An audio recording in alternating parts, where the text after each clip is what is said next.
Class 12th, Political Science, Chapter 5, United Nations and its Organizations.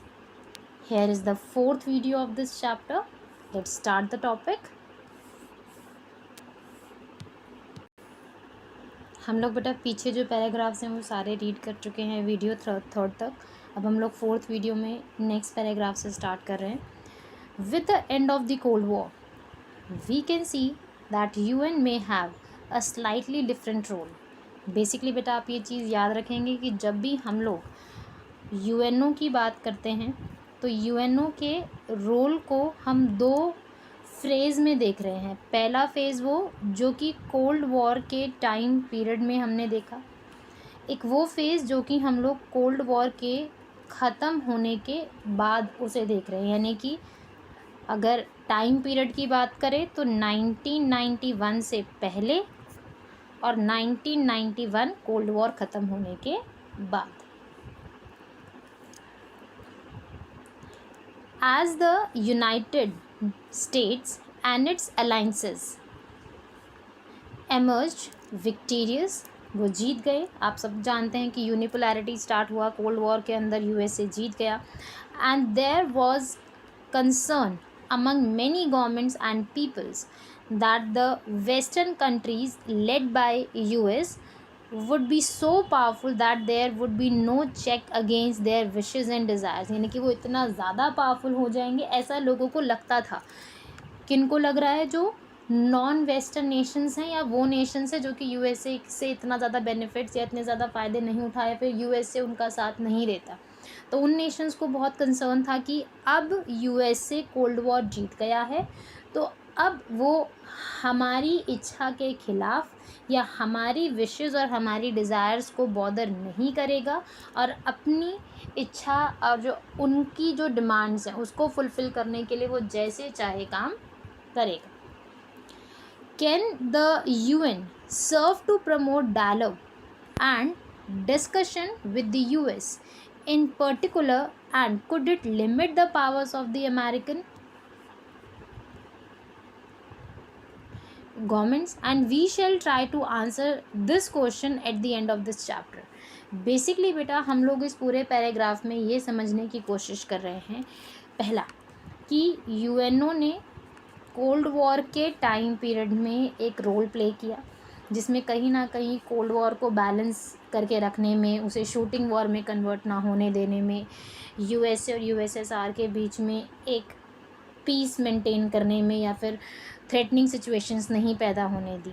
अब USA के unipolarity बन जाने के बाद या फिर यूएसए के कोल्ड वॉर जीतने के बाद सवाल ये है कि क्या यूएनओ अब यूएसए के ऊपर एक लिमिटेशन लगा पाएगा? क्या यूएनओ इतना ज़्यादा पावरफुल है? क्या वो इतना टाइम पीरियड पे इतना ज़्यादा पावरफुल बन पाया है कि वो यूएसए के ऊपर अपना डोमिनेंस दिखा सकेगा? सवाल है.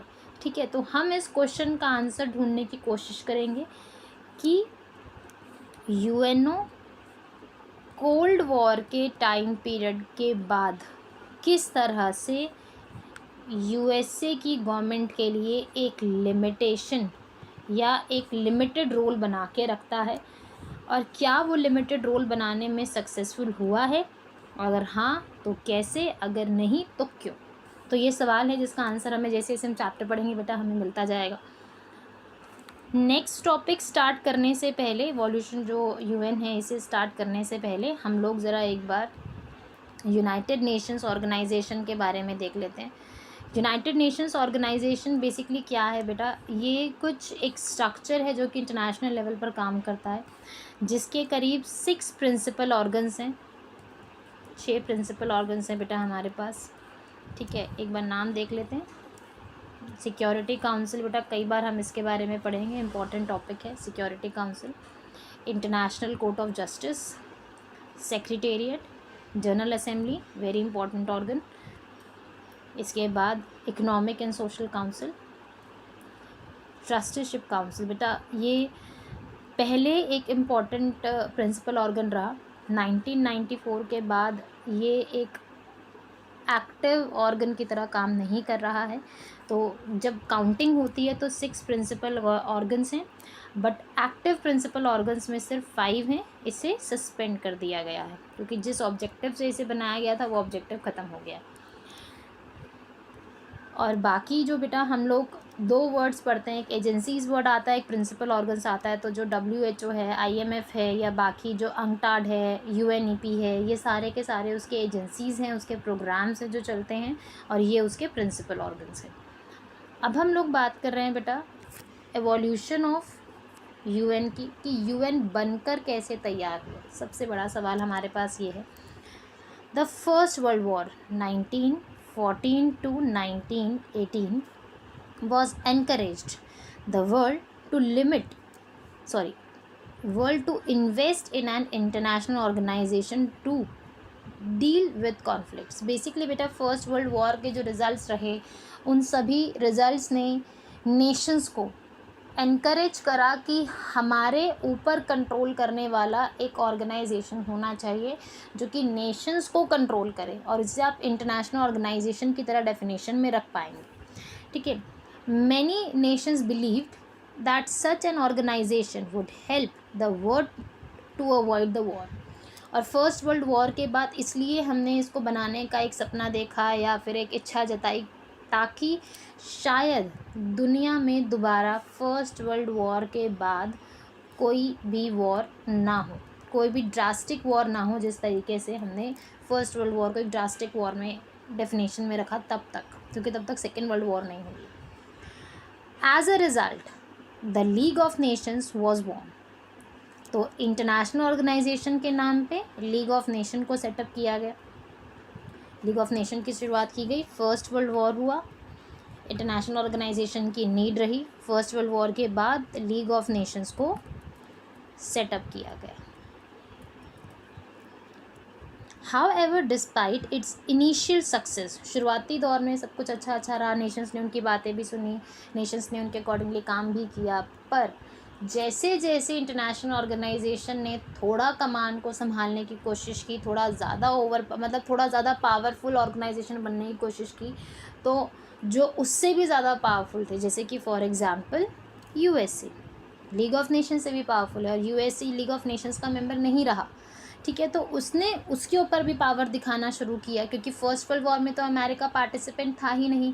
सेकेंड वर्ल्ड वॉर में उसे खींच के सेकेंड वर्ल्ड वॉर के अंदर उसे एज ए पार्टिसिपेंट बना दिया गया कि आप आओ और सिचुएशन संभालो। फिर सिचुएशन उन्होंने संभाली और सारी की सारा डोमिनेंस अमेरिका की तरफ से आया, और उस पूरे डोमिनेंस के अंदर लीग ऑफ नेशंस अपना काम नहीं कर पाया और वो बंद हो गया या फिर ख़त्म हो गया। और इसी की वजह से, क्योंकि लीग ऑफ नेशंस ठीक से काम नहीं कर पाया, क्योंकि उससे ज़्यादा पावरफुल नेशंस ने उसको उस तरीके से पावर इस्तेमाल नहीं करने दी, तो और हमें सेकेंड वर्ल्ड वॉर को फेस करना पड़ा। फर्स्ट वर्ल्ड वॉर से ज़्यादा ड्रास्टिक रहा, फर्स्ट वर्ल्ड वॉर से ज़्यादा थ्रेटनिंग रहा, और ज़्यादा लोगों को हार्मफुल इफ़ेक्ट्स पहुँचे। तो Second World War was much more drastic than the First world War. तो 1939 to 1945। अब सवाल ये था कि फ़र्स्ट वर्ल्ड वॉर भी देख ली, उससे ख़तरनाक सेकेंड वर्ल्ड वॉर भी देख ली, अब थर्ड वर्ल्ड वॉर हो गई तो दुनिया क्या करेगी, क्योंकि पहले तो हमारे पास कोई न्यूक्लियर वॉर थी नहीं, न्यूक्लियर बॉम्ब्स नहीं थे। सेकेंड वर्ल्ड वॉर में नेशंस ने न्यूक्लियर बॉम्ब्स भी यूज़ किए गए, ठीक है, और उसका रिज़ल्ट सब ने देखा जो जापान के साथ हुआ, और उस न्यूक्लियर बॉम्ब के यूज़ करने के बाद ही सेकेंड वर्ल्ड वॉर को ख़त्म किया जा सका, ताकि और कुछ ज़्यादा ड्रास्टिक चीज़ें ना देखनी पड़े। तो ये डर था कि थर्ड वर्ल्ड वॉर नहीं होगी, वो थर्ड वर्ल्ड न्यूक्लियर वॉर होगी, किसी भी चीज़ की वजह से होगी, तो न्यूक्लियर वॉर हमेशा उसमें रहेगा, न्यूक्लियर वर्ड हमेशा यूज़ किया जाएगा। तो नेशंस वर क्वाइट अफ्रेड कि अब क्या करें। तो that's why they need a organisation again, comparatively powerful, comparatively much more strong, और ताकि कोई भी नेशन उसे इतना ज़्यादा सुपीरियर ना समझे अपने आप को कि इंटरनेशनल इंस्टीट्यूशन की अहमियत ख़त्म हो जाए। तो United Nations was found as a successor to the League of Nations. ये वर्ड आप याद रखेंगे, इम्पॉर्टेंट है। कई बार फिल इन दी ब्लैंक्स में पूछ लिया जाता है। That who was the successor of League of Nations, तो United Nation Organization was the successor of League of Nations. तो 1945 को इसे सेटअप किया गया, 24 October 1945। Please make sure that you keep this date with you, लिख लीजिए please बेटा कहीं पर, 24 अक्टूबर 1945 में, immediately after the second World war.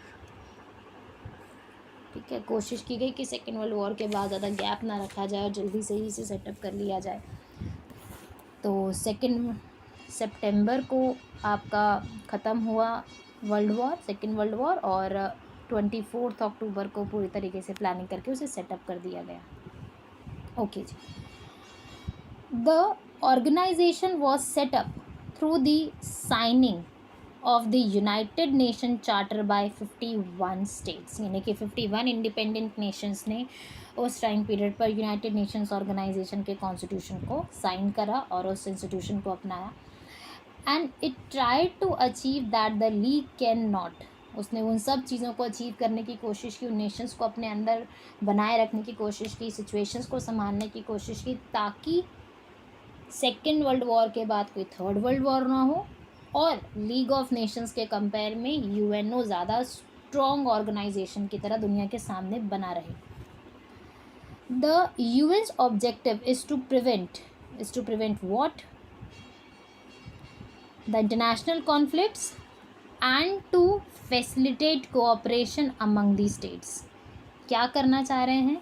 पहला, इंटरनेशनल कॉन्फ्लिक्ट्स को होने से आप रोकोगे, आप प्रिवेंट करने की कोशिश कर रहे हैं, और उसके साथ साथ आप नेशंस के साथ कोऑपरेट करने की भी कोशिश करोगे। तो ये ऑब्जेक्टिव्स हैं बेटा, कहीं कहीं पर आपको ढूंढ के लिखने पड़ेंगे, आप लिख सकते हैं यूएन के ऑब्जेक्टिव्स में 2 पॉइंट्स आपके पास यहाँ पर हैं। एग्जाम में कई बार क्वेश्चन आता है that what are the objectives of UN. हम लोग बेटा जब भी किसी भी ऑर्गेनाइजेशन की बात करते हैं तो हम लोग उसके ऑब्जेक्टिव्स हमेशा पढ़ते हैं, जैसे आसियान के पढ़े हैं, ईयू के पढ़े हैं, सार्क के पढ़े हैं, ब्रिक्स के भी हमने पढ़े हैं, हमने जी सभी रीजनल ऑर्गेनाइजेशंस के ऑब्जेक्टिव्स पढ़े। तो हम लोग अब इंटरनेशनल ऑर्गेनाइजेशन के ऑब्जेक्टिव्स भी देखेंगे। तो बेटा 2 मार्क क्वेश्चन कई बार आता है, प्लीज़ आप इसे कहीं पे लिख सकते हैं। ठीक है, what are the objectives of UN, तो here are the 2 points. Next is it was founded with the hope that it would act to stop the conflicts between the states escalating into the war, यानी कि कोई भी conflict जो कि जल्दी ही एक लड़ाई में तब्दील हो जाएगा उसे आप रोकने की कोशिश करोगे। इफ़ वॉर ब्रोक्स आउट, और मान लेते हैं वो यूएनओ नहीं रोक पाता लड़ाई होने से और वॉर हो जाती है, और कोशिश करेंगे कि कहीं ना कहीं उस वॉर को लिमिटेड फॉर्म में रखा जाए। Furthermore, since the conflicts often arose from lack of social and economic development, क्योंकि बेटा कई बार लड़ाइयाँ क्यों होती हैं नेशंस, क्योंकि भाई सोशल डेवलपमेंट नहीं मिल रहा, पॉलिटिकल डेवलपमेंट नहीं मिल रहा, इकोनॉमिक डेवलपमेंट नहीं आ रहा है उनके पास, तो उस चीज़ की डिमांड में, उस चीज़ की सेक में आप नेशंस पर अटैक करते हो, उनको ऑक्यूपाई करने की कोशिश करते हैं, उनके रिसोर्सेज को कंट्रोल करने की कोशिश करते हैं। तो ये सब चीज़ों को देखते हुए वॉर होने के चांसेस रहते हैं। तो in this kind of situation और दिस काइंड ऑफ एरा, तो हम लोगों को एक ऐसा इंस्टीट्यूशन चाहिए जो कि वीक नेशंस को, जो सोशली और इकोनॉमिकली वीक हैं, उन्हें प्रोटेक्ट करने वाला एक ऑर्गेनाइजेशन चाहिए, ताकि रिच और पावरफुल नेशंस उन्हें कंट्रोल ना कर पाएँ। तो हमें एक ऐसा इंस्टीट्यूशन चाहिए, जो इंस्टीट्यूशन कौन बन गया है? यूएनओ। और हम चाहते हैं कि वो बना रहे, और हम चाहते हैं कि हमें उस तरीके से हेल्प उनसे मिलती रहे। The UN was intended to bring the countries together to improve the prospects of the social and the economic development of all over the world. That's why बेटा हमारे पास बहुत सारे इंस्टीट्यूशंस हैं जो काम करते हैं, बहुत सारे एजेंसीज़ हैं यूएनओ की जो काम करती है for the welfare of the Nations. इसके बाद है बेटा हमारे पास कुछ अपडेट्स कर लेना बेटा प्लीज़, क्योंकि ये पुराना बुक है सीबीएसई का। आपके पास जो बुक्स होंगे उसके अंदर यहाँ पर 2011 लिखा होगा और यहाँ पर 193 मेंबर नेशंस लिखा होगा।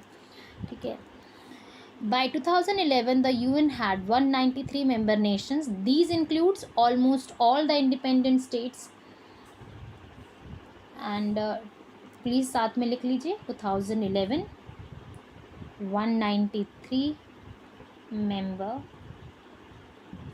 nations and the name of the nation is South Sudan. ये न्यूली एडेड नेशन है बेटा। In the UN General Assembly, General Assembly is one of the principal, हमने अभी थोड़ी देर पहले वीडियो में देखा। All members have one vote each, हर एक मेंबर नेशन, 193 मेंबर नेशंस का ये ग्रुप है, हर एक मेंबर नेशन के पास क्या है, एक वोट है, one nation one vote. In UN Security Council there are 5 permanent members. Please बेटा इन्हें लर्न कर ले, कई बार क्वेश्चंस पूछे जाते हैं। करेक्ट द फॉलोइंग स्टेटमेंट में आता है, नेशंस के नाम चेंज कर दिए जाते हैं और स्टेटमेंट को करेक्ट करने के लिए कहा जाता है, कई बार आया है। और नेशंस के नेम कई बार पैराग्राफ में पैसेज बेस्ड क्वेश्चन में पूछ लिया जाता है, वीटो पावर के रेफरेंस में आपको पूछा जाता है, जो हम बाद में पढ़ेंगे। तो एक यूनाइटेड नेशंस का जनरल असेंबली एक प्रिंसिपल ऑर्गन है, एक सिक्योरिटी काउंसिल प्रिंसिपल ऑर्गन है। सिक्योरिटी काउंसिल के अंदर बेटा 5 परमानेंट मेंबर नेशंस हैं, United States, Russia, UK, Britain and China. Nations के नाम बाय हार्ट आप लर्न कर लें। Then these 5 states were selected as a permanent members as they were the most powerful immediately after the Second World War because they constituted the victors of the war। अब एक चीज़ आप याद रखना कि they were the winners, जो permanent members हैं वो क्या हैं, वो विनर्स हैं, ठीक है। और वही विनर्स कोशिश कर रहे हैं कि हम सिचुएशन को हमेशा संभाल के रखेंगे और सिचुएशन को हमेशा मेंटेन करके रखेंगे। तो इसीलिए उनको 5 परमानेंट मेंबर नेशंस की सीट्स प्रोवाइड की गई। After this the UN's most visible public figure कौन होते हैं, सेक्रेटरी जनरल होते हैं बेटा, बिल्कुल हेड पोजीशन पे रहते हैं हमारे पास। The present secretary general is बेटा बान की मून 2007 से लेके, लिख लीजिए प्लीज़, 2007 से लेके 2016 तक रहे। आपकी बुक में लिखा होगा एंटीनो गुटरस वर्ड आया होगा आपकी बुक में, तो प्लीज़ अगर आपकी बुक में नहीं भी लिखा तो आप लिख लें 2017 से 9th secretary general Antonio Guterres. He is from Portuguese, Europe, ठीक है। After this, he took over the Secretary General on January 2007, ठीक है। He was the first Asian, किसकी बात की जा रही है, बान की मून की बात की जा रही है, पर एट प्रेजेंट कौन है, गुटरेस हैं बेटा पोर्टुगीज़ से, पर जो बान की मून थे was the first black who took the charge as the Secretary General, उससे पहले कोई नहीं रहे। इसके बाद बेटा हम लोग अब बात करते हैं कुछ स्पेसिफिक एजेंसीज़ के बारे में। बेटा मैंने आपको पहले भी बताया कि हमने पहले कुछ प्रिंसिपल ऑर्गन्स पढ़े हैं, जैसे कि जनरल असेंबली है, सिक्योरिटी काउंसिल है। अब हम लोग देख रहे हैं कौन, अब हम लोग देख रहे हैं उसके एजेंसीज़ के बारे में, ठीक है। एजेंसीज़ के नेम्स बेटा आपको यहाँ पर डायरेक्टली लर्न करने पड़ेंगे। फुल फॉर्म्स में कई बार आ जाता है, WHO की क्या फुल फॉर्म है, UNDP, UNHRC, UNHCR, इसके बाद यूनिसेफ, और लास्ट में बेटा ये यूनेस्को। ये दोनों बहुत ज़्यादा फेवरेट हैं CBSE के, यूनिसेफ और यूनेस्को, क्योंकि इसकी डेफिनेशन जल्दी थोड़ा आगे पीछे कर देते हैं बच्चे, तो इसलिए प्लीज़ इनकी डेफिनेशंस आप लर्न कर लें और फुल फॉर्म में इनको आप प्लीज़ इनको लर्न कर लीजिएगा, ठीक है। तो ये बहुत ज़्यादा ज़रूरी फुल फॉर्म्स हैं, आप इन दोनों के आगे इम्पोर्टेंट लिख सकते हैं। Favourite questions of CBSE, they used to ask about the full forms of the like UNICEF या यूनेस्को, किसी ना किसी का फुल फॉर्म वो पूछ लेते हैं, फिर बाकी सब बच्चे इजीली लर्न कर लेते हैं। नेक्स्ट वीडियो में बेटा हम लोग बात करेंगे reforms of the UN after the cold war के बारे में।